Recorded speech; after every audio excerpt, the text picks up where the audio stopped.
What's up, guys? Josh Law here at TheCardGuyz, and ProQuest Season 4 has just ended. I have gone to 2 ProQuests, and I've gotten a lot of inquiries about my deck list, and even though it is a bit of a dead format in that, the list does have to change for Lexi rotating and for the world's metagame, a lot of the concepts of the deck will remain the same going forward. So I did want to share my deck tech with you guys. So let's just not waste any time. Let's take a look at that right now. All right, guys, let's take a look here at the main board. It is 47 cards, I believe. A little bit lower than normal because the sideboard is a little bit more complex than normal. Okay, so let's just run through this. There should be a lot of familiar faces here, especially if you've been following the last couple deck techs that I've done. This deck is kind of a hybrid of the Overpower list that I used at RTN season and the Nats list that I took to US Nats this year. Okay, so let's just run through things here. So we got some familiar faces here. We got Warriors, Valor, Spoils of War. These are obviously the basis of our offense. We also have, some yellow Warriors, Valors here. This basically, just gives us a solid base for our offense. This is basically what we want to find, combine it with an attack reaction or extra threat, and we're good. We also have Glistening Steelblade here. This is a card that, despite me disliking this card quite a bit, it does have high roll potential. It also does combine well with Twinning Blade. It also makes people panic. So it's a good card. But we will see if this continues to make the list, because this card basically stipulates that you have to run this card, which means you have 6 dead cards when you bring in the Great Axe, which is a little bit clunky. But for now, they are there. Working down the side here, we have Steelblade Supremacy. Obviously, this is one of the best cards in the deck. This card is how you draw cards with Dorinthea. It's also how you set up a triple hit. It's how you get massive value. This is a card that you obviously want to try to combine with your bolters and another source of go again. That's how you would get a triple hit off in combination with Twinning Blade or Singing Steelblade. If not, you could just use it normally. It also pairs well with a lot of things like Valor, Determination, Response, Route. It basically combines well with everything. So it's definitely a card that you want to play out strategically. You want to play it out when you have enough cards, and you gotta, this is a high priority arsenal target because it requires the correct hand texture to really make the most use out of it, right? Okay, let's go over to the other Dorinthea specialization. Singing Steelblade. Obviously, this card is amazing. It can fetch Twinning Blade. It can fetch Iron Song Response. It can fetch Route. It can fetch Overpower. In the sideboard, there's also a few other targets. This kind of acts as the wild card, right? Because if you look carefully, there's not a lot of attack reactions in this deck, right? We are quite action heavy, and we're kind of relying on the appearance of Dorinthea always has it to kind of just ensure that people don't want to block, or they will have to massively overblock and lose value, right? So this card obviously combines well with many other things, but there's not a ton of targets. As you can see, this is our attack reaction suite down here. We have 3 red Iron Song Response, a yellow, 2 yellow Overpowers, and then we have some blues. I guess we'll talk about that later. So we're running 3 red and a yellow. This just gives us the best ratios.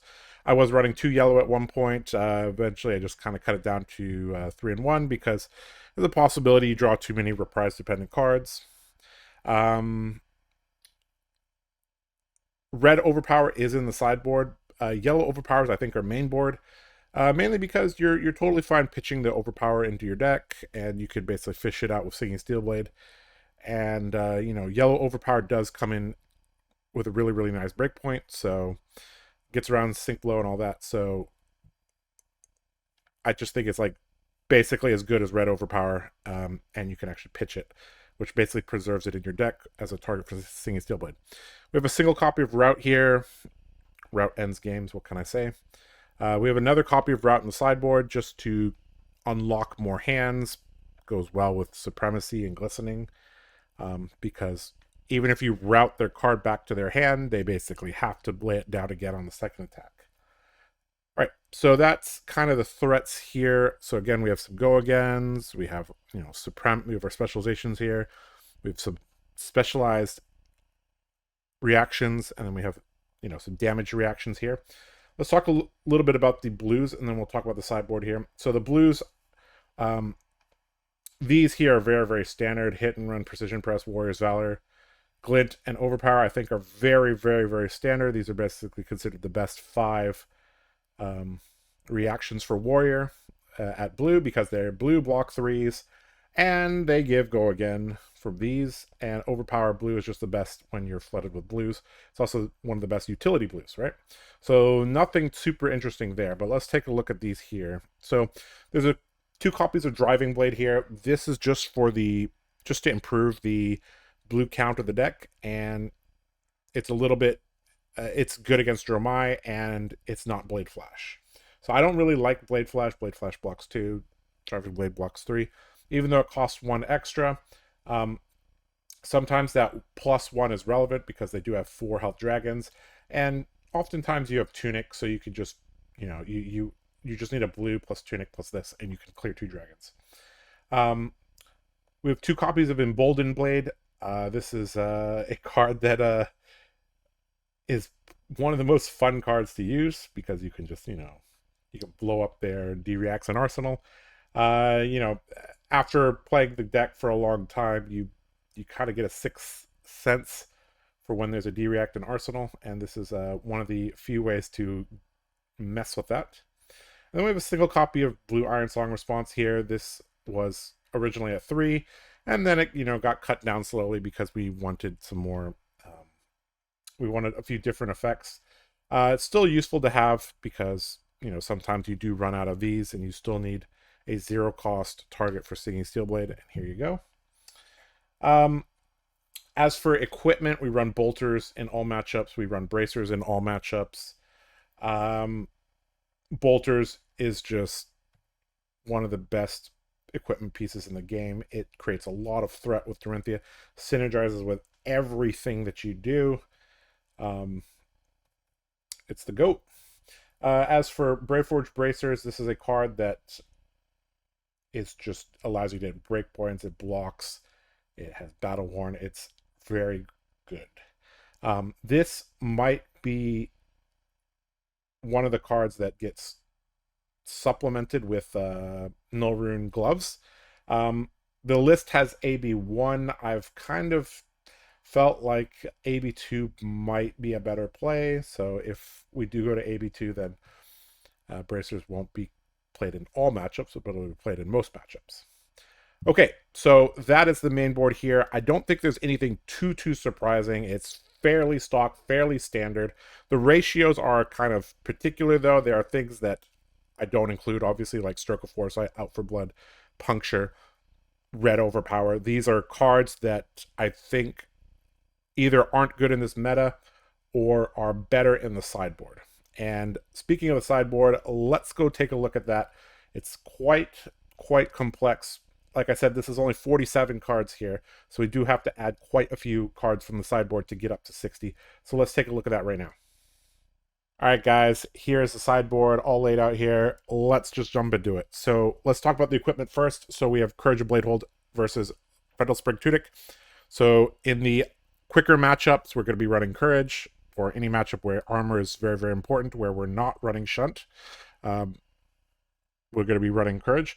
In every other matchup that's a bit slower, or when we're going to be bringing in Steelblade Shunt or Oasis, we're going to be running Tunic.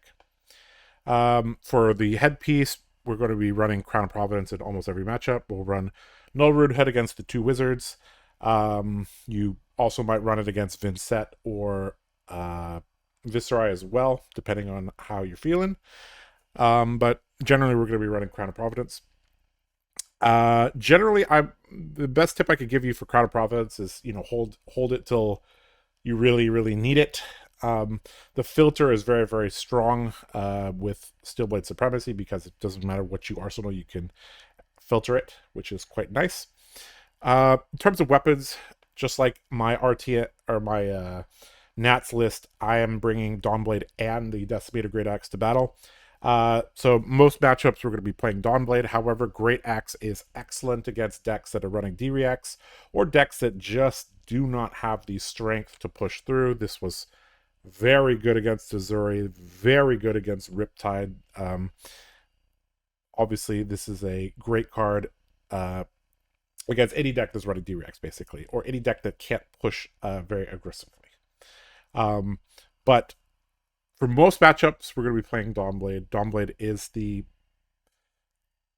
is the much more interesting choice, let's just put it that way. And it allows you to be aggressive, and the deck is built around Dawnblade, but it can use the Great Axe because the blue ratio is sufficient. There's also enough energy sinks like Overpower and Sharpen Steel that the Great Axe has a decent clock. Okay, so that is the equipment over there. As a reminder, there is Brave Forge Bracers and Bolters. That brings us to 8 equipment. Okay, so let's talk a little bit about our offensive package here. So we have a single copy of Puncture. So this only comes in when we have Dawnblade, obviously, because you can't puncture a Great Axe. And basically, you bring this in whenever you think they might have a D-React and they have armor. Or, I guess. Because Siggy Steelbladed to Puncture is +5, and this is obviously gets very, very good value against armor users. We got 2 copies of Overpower. This just provides the oomph to get over Sink Below and just gives the deck more raw strength. This is not needed in many matchups, but because a lot of the aggressive decks are not going to be blocking you, so the aggressive decks, you don't really need these 3 here. You would much rather have cards like Sharpened Steel run through because they combine well with Ironsong Determination, they combine well with Warrior's Valor, stuff like that. They combine well with Ironsong Response, right? Whereas these require very specific hands, and they really need Reprise to get maximum value. So we're just running these in kind of the slower matchups. We've got 3 copies of Sharpened Steel. Sharpened Steel is a good role-playing card. The only downside is that, against decks like Icelander, this gives them a priority window. It also just trades straight 1-for-1 against Icelander. It's not really what you want to be doing against them. But in most matchups, this is quite good. And you can use Sharpened Steel with Dawnblade. You can use Sharpened Steel with the Great Axe. Quite good. Okay, so let's move over here. Let's talk about our poppers. So we have 2 Commander Conquerors. We have 2 Down and Dirties. Some people have been going, 3-2, either the CNC 3 or the Down and Dirty 3. And some people have been running Remembrance. As you can see, there is no Remembrance in this list. I found that, this is just enough to keep Dromai honest. And I do think you have to be fairly aggressive into Dromai if you can, because they're a deck that's pure red. If you just let them play 5-card hand after 5-card hand, you'll leak damage left and right, and they will set up a board state. They'll spit out 3 dragons.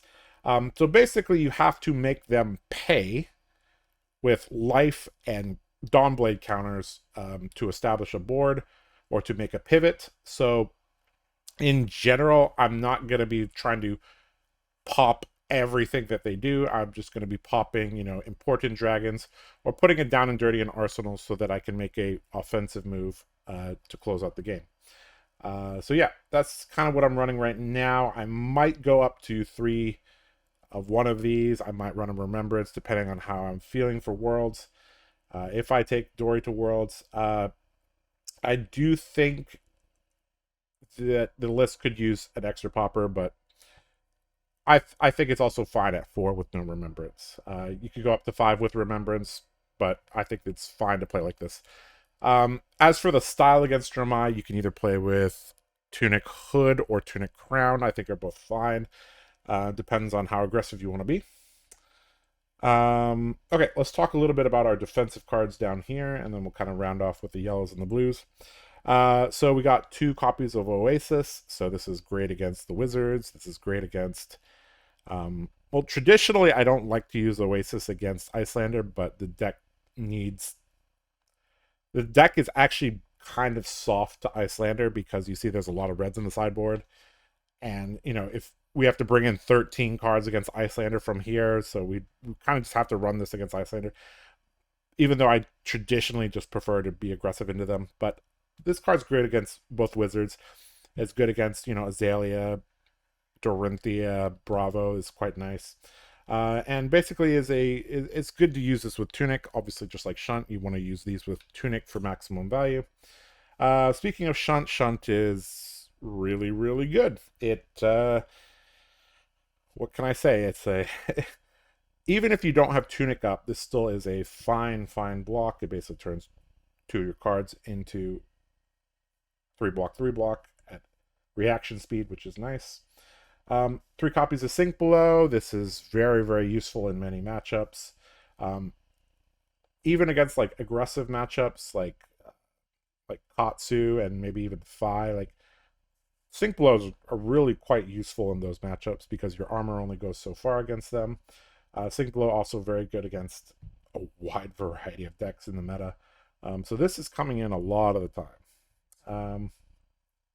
Okay, let's round off the outside here. So 2 copies of Ironsong Determination.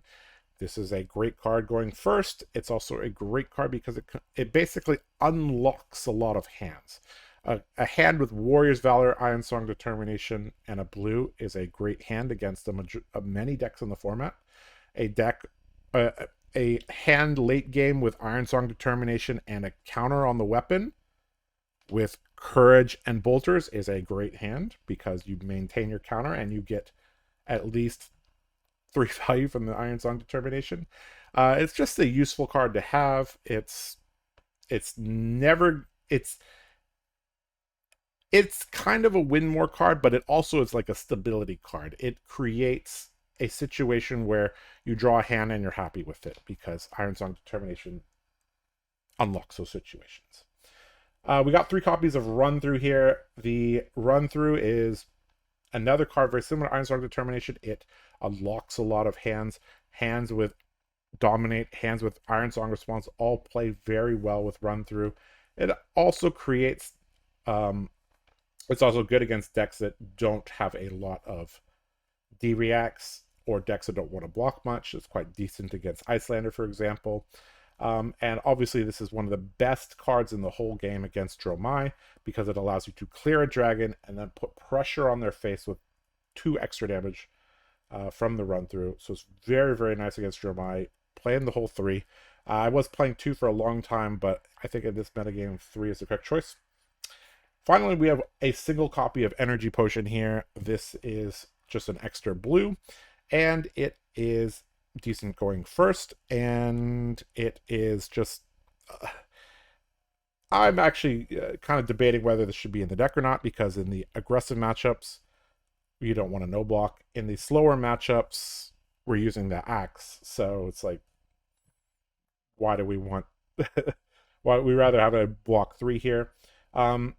In the slower matchups with Dawnblade, there's, I mean, like Kyloria could steal this, so it's not exactly what you want in the current metagame. I'll probably be switching this for something else, but it is okay. It does enable a lot of plays that you normally couldn't make, and it basically, if you're bringing in, you know, some of these heavier costed attack reactions, it's a decent idea to bring in a Energy Potion as well to pay for that.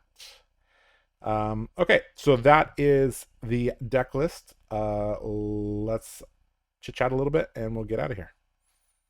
All right, guys, that is the deck tech The sideboard guide is available for Patreon subscribers of the TheCardGuyz Patreon. So if you want the written sideboard guide for the main matchups, you can go check that out there.